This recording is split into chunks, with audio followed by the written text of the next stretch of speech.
कोकण म्हटलं की डोळ्यासमोर येतात हिरवेगार डोंगर, समुद्रकिनारे आणि इतिहासाने भरलेली ठिकाणं. पण आज आपण भेट देणार आहोत अशा एका पवित्र स्थळाला ज्याचा संबंध थेट भगवान परशुरामांशी जोडला जातो.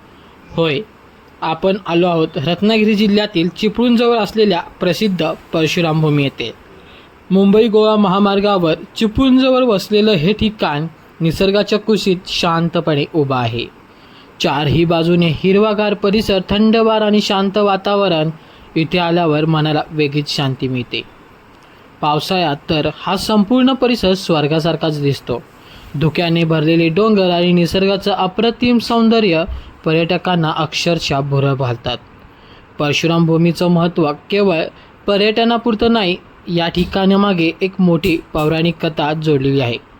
असं मानलं जातं की भगवान परशुरामाने आपल्या बाणाने समुद्र मागे हटवून कोकण भूमी निर्माण केली आणि म्हणूनच कोकणाला परशुरामाची भूमी असंही म्हटलं जातं.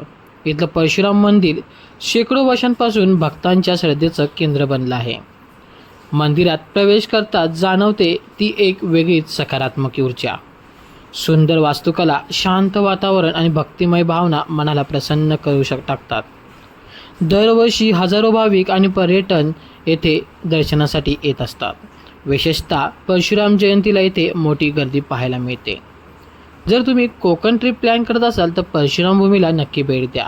हे ठिकाण चिपळूण शहरापासून अगदी जवळ आहे आणि रस्त्यामार्गे सहज पोहोचता देखील येतं. इथे आल्यावर तुम्हाला अध्यात्म, इतिहास आणि निसर्ग याचा सुंदर संगम अनुभवायला नक्कीच मिळेल.